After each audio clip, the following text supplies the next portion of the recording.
Yay, looks like we are live. Hi, everybody. So, listen, I want to jump in and talk about what successful churches do differently.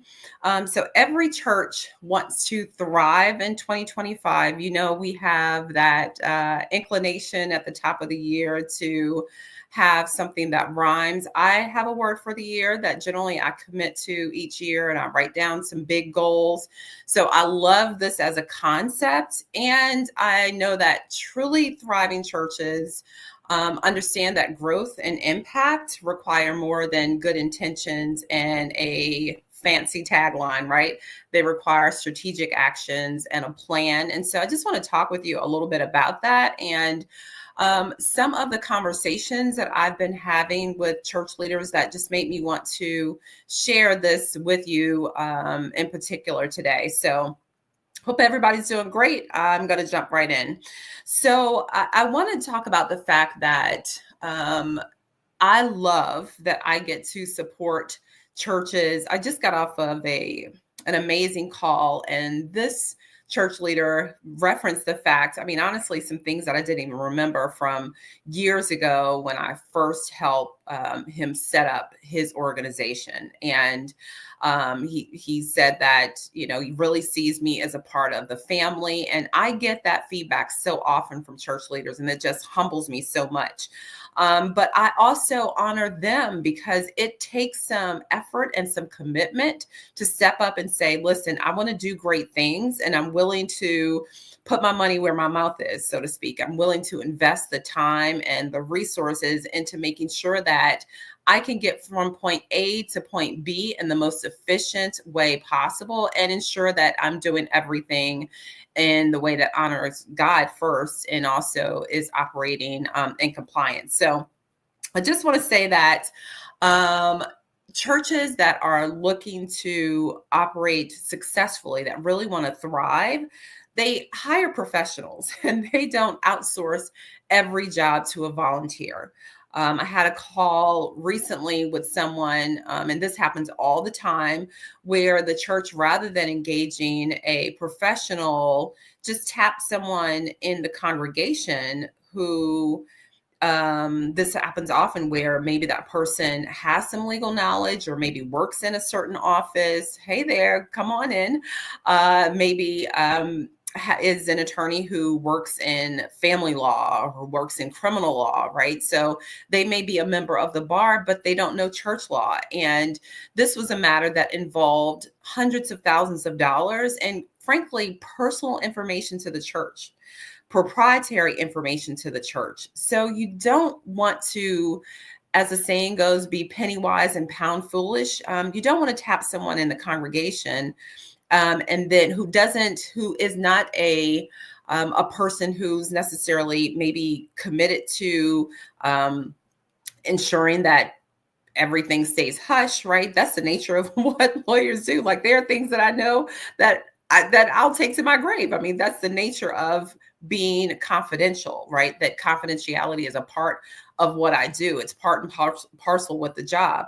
So you don't want to just tap someone who's in the pew who may have a certain level of information and maybe a certain background, but if they don't understand church law and they don't have the deep background of experience, then you're really taking a risk. And so churches that are operating successfully make sure that they are staffed with the skilled people who understand their role and bring a level of expertise to that area. So it's really important that when we talk about thriving in 2025 and being a church that thrives, you really want to make sure that you appreciate the fact that it takes strategic action, right? Successful churches hire professionals for critical roles instead of relying on volunteers for every task. I know that volunteers are the backbone of the church. The church is a beautiful reflection of the fact that we come together with all of our different skills and talents and all of our different abilities, and we want to honor God and bless his people with that. And that is wonderful. And it is necessary for churches to be able to identify. Successful churches know there are some things that they need to work with a professional on, that they can't do everything on a shoestring, and everything on a shoestring budget, and everything through volunteers. So that's number one. That's one of the things that successful churches recognize, when to engage a professional. And that certainly is when, anytime you're dealing with, I think, financial proprietary information that's internal to the church. Hi, Latanya Moore. That's right. That churches, professionals are needed and necessary. That's right. So I just want to highlight that don't be afraid to engage a professional. And believe it or not, sometimes people have the opinion like, oh my gosh, we're never going to be able to afford it. I know that I have specifically set up tiers and ways that churches can access information, not to mention the fact that I've got a free podcast. So Church Law Podcast. I have free webinars on occasion that people can sign up for. So if you're not on my newsletter list to get the free webinar information, just go to ErikaCole.com and you can grab that. So there's information that I put out here for free as well.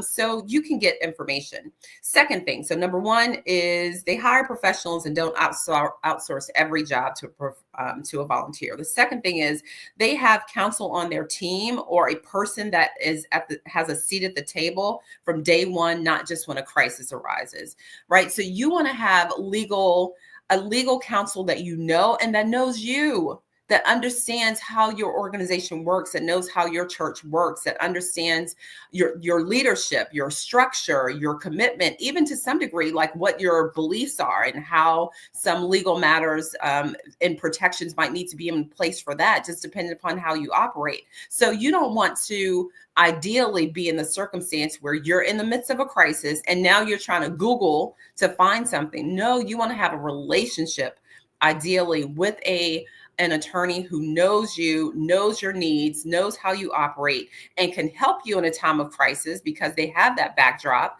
but also is walking along with you as you grow and as you develop and as you expand and as you have this thriving that we all look forward to.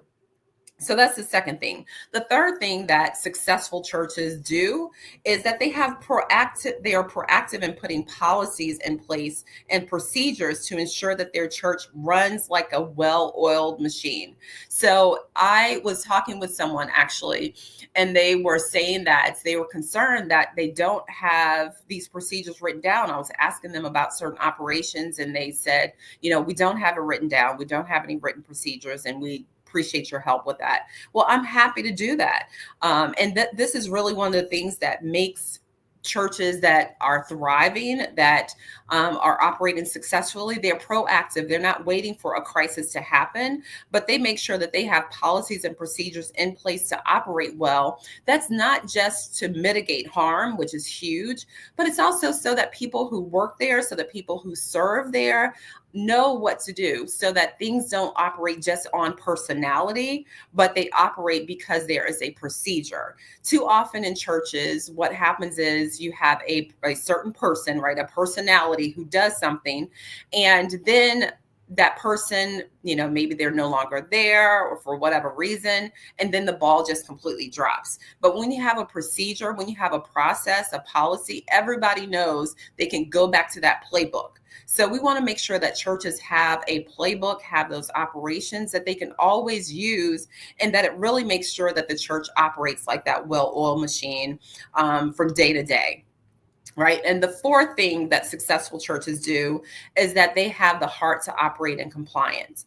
It has been my experience, and again, I've been at this for over 25 years at this point, that church leaders generally want to do the right thing. I don't find myself bumping into church leaders who are like, oh, whatever, I don't care what the IRS rules are. I mean, those people are out there, of course, but I don't find myself interacting with that kind of mentality very often. Generally speaking, people want to do the right thing, but it can be hard to find the information to know what the right thing is. And that's really where I've been able to fill in the gaps for church leaders to make sure that they can have a reliable resource for an accessibility to information that they can come to, that they can get, and they can make sure that they can run, right? So it's like having that vision is really something that comes from the leadership, but running with that vision, helping to give that vision legs, that's where successful churches put professionals in place, and they also have volunteers to be able to support that. But making sure that you have the professional where the professional should be and the volunteer where the volunteer should be. So I know that one of the things that can hold churches up from working with a professional is they say, well, we don't have a six-figure budget to engage an attorney. And sometimes churches are like, well, we just trust God that it's all going to work out, even if we don't have a professional in place. And we know that the truth is that we need faith plus works. I love the faith that God is going to keep us, but we also need the works to put the things in place in this temporal world where we all exist right now. So I created Faithful Foundations, which is a membership for church leaders. It's a place where church leaders gather, where they can get the information step by step, resource by resource. It's 12 months, and it only takes probably 2 hours a month, right? It's not a whole lot of time that you have to commit, but you get so much back in exchange. And I am so pleased and proud that people who are in the membership, pastors, directors, officers, board members, staff members, financial folks. Yes, I understand. I see Baker there. So it's really a matter of making sure that you gain the resources and information that you need. So for example, and we make sure that it's time-based too, that it's timely. So for example, in January, we know that we need to make sure that everybody is providing their year-end giving statements, and there are real issues when those giving statements are incorrect. We've had the IRS speak to that issue. It can be a real problem. Well, people who are in our Faithful Foundations membership got an IRS compliant sample giving statement. We also help them with the board regularly as well, just to make sure that the board operations are proper, your bylaws are proper, all of the things that churches need to have that solid foundation. So I'm going to drop in the chat the access to the Faithful Foundations membership. You don't have to have a six-figure budget to be a part, which is how and why we created this. But everything builds month over month.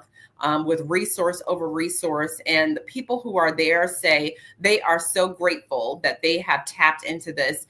Be a part of what successful churches do well. Get the information that you need to truly thrive in 2025. That it's not just a tagline, but it's something that you're committed to doing. I look forward to seeing you in the membership. Bye.